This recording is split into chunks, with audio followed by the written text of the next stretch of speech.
दादा से क्या है उम्मीदें? खर्चा चलाने में हमें बड़ी मुश्किल होती है। गवर्नमेंट कॉलेजेस खुलेंगे तो उससे हमारा एजुकेशन सिस्टम भी अच्छा बढ़ेगा। पेट्रोल के रेट में कमी करनी चाहिए। बहुत बहुत स्वागत है आपकी आवाज बजट स्पेशल में आपका। और लखनऊ की जनता को आखिर दादा से क्या है उम्मीदें, जानने की कोशिश करेंगे इस खास शो में, जहां हमारे साथ मौजूद है समाज के हर तबके के लोग। हमारे साथ बुजुर्ग भी मौजूद हैं, व्यापारी वर्ग भी है, स्टूडेंट्स भी हैं, महिलाएं भी हैं। तो सबसे पहला सवाल महंगाई को लेकर है कि आखिर क्या उम्मीदें यहाँ के लोगों को दादा से है कि वो किस तरह से महंगाई कम करने की कोशिश करेंगे। मैम, पहले अपना नाम बताइए। मैं डॉक्टर सुधा राव, रिटायर्ड चिकित्सा निदेशक हूँ उत्तर मध्य रेलवे से। जहाँ तक महंगाई का सवाल है मैडम, महंगाई पे तो अब किसी की वो ही नहीं रहे, कोई कंट्रोल ही नहीं रहा। और बजट आए या ना आए, महंगाई तो रोज दिन ब दिन बढ़ती जाती है। आज से करीब 20 साल पहले बजट का लोग अपने अपने घरों से निकल के इंतजार करते थे, पर अब तो वो दृश्य ही नहीं रहा। क्योंकि हर रोज कोई दाल खरीदने जाइए 80 रुपए किलो से कम तो कुछ है ही नहीं। हर चीज पे इतना ज्यादा प्रेशर हो गया है कि हर आदमी को अपने घर का बजट, अपने रहने का बजट, अपने किराए का बजट, हर चीज बिल्कुल दायरे से बाहर होती जा रही है। तो बजट का क्या कहें, उसका कौन इंतजार करता है, मुझे तो लगता ही नहीं है। कुछ और महिलाएं मौजूद हैं, उनसे जानते हैं कि आखिर किस तरह से उनके घर का बजट बिगड़ा हुआ है। मैम, अपना नाम बताइए पहले।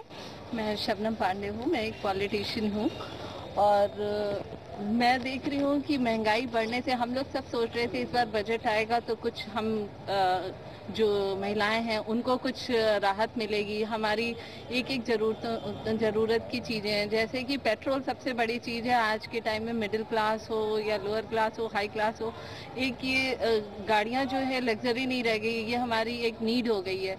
और पेट्रोल का दाम इतना बढ़ जाने से हमारी हर चीज़ों पे असर आया, चाहे वो साग सब्जी हो, घर की जितनी भी चीज़ें हैं, सब चीज़ों पे महंगाई बढ़ने से हमारी जो सैलरी होती है, चाहे गवर्नमेंट क्लास के लोग हैं उनकी सैलरी तो फिक्स्ड है, पर जब उनकी सैलरी से वो जो जितनी महंगाई बढ़ती है तो घर में हम वो खर्चा चलाने में हमें बड़ी मुश्किल होती है कि हाँ हम किस साइड करें। चाहे वो बच्चे का एजुकेशन हो तो फीस बढ़ गई है, अगर घर में हम खाने पीने की चीज़ें लाते हैं वो महंगी हो गई है, अगर हम पहनने की चीज़ें देखें तो कपड़े महंगे हो गए, हम रेस्टोरेंट जाते हैं तो वहाँ पे सर्विस टैक्स बढ़ गया है। तो हर जगह कहीं भी ऐसा नहीं लग रहा कुछ हो। और बजट में हमने सोचा था कि कुछ टैक्सेशन वगैरह में रिलैक्सेशन होगा, लेकिन कुछ ऐसा नहीं दिख रहा है। तो महंगाई बहुत बड़ी समस्या है महिलाओं के लिए और पुरुषों के लिए भी, जिन्हें पूरे घर का बजट संभालना होता है। क्या कहेंगे, क्या उम्मीदें इस बार के बजट से आपको लगती है, कितनी महंगाई कम की जानी चाहिए? इस सरकार से तो उम्मीद नहीं है, क्योंकि इसका पूरा ध्यान घोटालों के ऊपर है। 2-2 लाख करोड़ के घोटाले हो रहे हैं, तो और महंगाई दिन पे दिन बढ़ रही है। एक साल में 6 बार पेट्रोल के दाम बढ़े हैं। 15 रुपए लीटर पेट्रोल एक साल के अंदर बढ़ गया है। जब इतना ट्रांसपोर्टेशन में बढ़ जाएगा तो महंगाई तो बढ़ेगी बढ़ेगी। आज हालत ये हो गई, लहसुन 300 रुपए किलो बिक रहा है, प्याज जो है 60-70 रुपए किलो बिक रहा है। ये हर आदमी की पहुंच से दूर हो गया है। हर चीज, खाने की एक एक चीज महंगी होती जा रही है, ट्रांसपोर्टेशन महंगा होता जा रहा है, शिक्षा महंगी होती जा रही है, लेकिन जो है किसी प्रकार की कोई राहत जनता को नहीं मिल रही। आप क्या कहेंगे, क्या मान के चल रहे हैं कि इस बार वित्त मंत्री क्या कुछ करने वाले हैं आम जनता के लिए? वित्त मंत्री से हम लोग ये उम्मीद करते हैं कि पेट्रोल के रेट में कमी करनी चाहिए। जो राज्य सरकारें लगभग 25% से लेकर 35% तक उस पर वैट लगाती हैं, उसमें कमी होनी चाहिए, जिससे कि पेट्रोल का रेट कम हो। पेट्रोल के रेट से घर का बजट, पेट्रोल के रेट से व्यापार का बजट दोनों बिगड़ता है, क्योंकि टोटल व्यापार ट्रांसपोर्टेशन पर निर्भर है। पेट्रोल और डीजल, अगर इसका रेट बढ़ता है तो इससे हमारा ट्रांसपोर्टेशन का रेट बढ़ता है और उससे टोटल चीजें इफेक्टेड होती हैं। हमारे साथ वरिष्ठ पत्रकार के विक्रम राव जी भी हैं, उनसे जानते हैं। सर, महंगाई का रोना तो हर कोई रोता है, क्या लगता है कि सरकार की भी क्या दिक्कतें होती होंगी और इस बार क्या कुछ खास हो सकता है बजट में? मुझे लगता है प्रणब मुखर्जी का जो बजट रहा वो पिछले 6 साल से यूपी के पक्ष में नहीं रहा। उड़ीसा, कर्नाटका, आंध्रा में तो काफ़ी मदद देते रही है। उत्तर प्रदेश की सरकार पिछले कई वर्षों से, 1 दशक से कम पैकेज मांगती रही। वो पैकेज नहीं दिया केंद्रीय किसी भी सरकार ने। आश्चर्य ये होता है कि ये राज्य जिसने इतने प्रधानमंत्री दिए, आज चूंकि कांग्रेस पार्टी सत्ता में नहीं है, इसे उपेक्षा हो रही है। मसलन लखनऊ में HAL और स्कूटर इंडिया केंद्रीय इंस्टीट्यूशन खुले थे यहाँ आज से 40 साल पहले। यहाँ कुछ लोगों को रोजगार मिले। साहिबाबाद से लेके भदोही तक सारे उद्योग बंद हो गए हैं। फिर भी केंद्र सरकार को पिछले 30 साल से ये जू नहीं रहेंगी, यहाँ के लड़के कहाँ जाएंगे, बस कंडक्टर बनेंगे या सड़क पर रहेंगे। तो उनके लिए कुछ तो एक जॉब ओरिएंटेड होना चाहिए।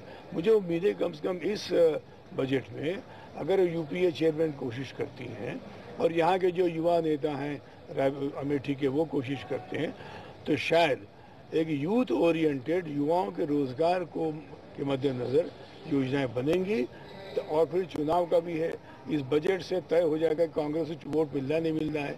इसे मेरे ख्याल से बहुत अपेक्षा रहेगी और लोग इंतजार करेंगे इस बजट का। तो फाइनेंस मिनिस्टर से तो उम्मीदें हैं ही, लेकिन उसके साथ ही साथ कांग्रेस के युवराज राहुल गांधी से भी उम्मीदें हैं कि शायद वो कुछ गाइडलाइंस देंगे जिसके मुताबिक जो बजट है वो सेटअप किया जाएगा। कुछ जो युवाओं की बात हमने की, कुछ युवा हमारे साथ हैं, शिक्षा की बात आती है, हमेशा शिक्षा में सुधार करने की बात आती है। सबसे बड़ा सवाल यही है कि इस बार जो बजट आने वाला है उसमें क्या कुछ खास स्टूडेंट्स के लिए हो सकता है। कुछ स्टूडेंट्स हैं, आप क्या मानते हैं किस तरह से एजुकेशन की फील्ड में सुधार किया जाना चाहिए और क्या कुछ बजट में होना चाहिए? एजुकेशन में भी कुछ सुधार होना चाहिए। जैसे कि यहाँ पे भी बहुत ज़्यादा फीस बहुत ज़्यादा बढ़ चुकी है, तो इस वजह से तो कुछ फीस कम होनी चाहिए ताकि हमारे पेरेंट्स भी इतना अफोर्ड कर सकें। आप क्या सोचते हो, अगर हम यूपी की बात करें, आप यहाँ पढ़ रही हैं राजधानी में, लखनऊ में, क्या कुछ सुधार हो सकता है ताकि ज़्यादातर लोग चाहते हैं ना कि हम बाहर जाके पढ़ें। ज़्यादातर लोग ये सोचते हैं कि प्रदेश में शायद उतनी अच्छी यूनिवर्सिटीज़ नहीं है, आप क्या कहेंगे? यूनिवर्सिटीज़ और होनी चाहिए और डेवलप्ड होना चाहिए, और सबसे पहले तो ये काम करना चाहिए कि फीस एक लेवल पे ला कर रखना चाहिए ताकि सब लोग अफोर्ड कर सके उस यूनिवर्सिटी में पढ़ने के लिए। फीस एक ही बारी तरीके से नहीं बढ़ा देनी चाहिए, एजुकेशन को बिल्कुल परफेक्ट तरीके से चलाना चाहिए ताकि सब कुछ डेवलप हो और सारी चीज़ें डेवलपमेंट बढ़ता रहे इंडिया का भी, देन यूपी का। क्या लगता है आपको, जो गवर्नमेंट यूनिवर्सिटीज़ हैं वो इस काबिल हैं कि एक अच्छी एजुकेशन दे सकें स्टूडेंट्स को? आज की तारीख में अगर देखा जाए तो ऐसा नहीं है, क्योंकि प्राइवेट यूनिवर्सिटी को ज़्यादा मान्यता दी जाती है। लोग सबसे पहले सोचते हैं कि गवर्नमेंट यूनिवर्सिटी में वो सुविधा आपको नहीं मिलेगी जो प्राइवेट में मिलेगी, लेकिन बहुत ज़्यादा एक्सपेंस होने की वजह से हर कोई प्राइवेट में नहीं पढ़ा सकता। आपको क्या लगता है इस बार बजट में शिक्षा के लिए कुछ खास होगा?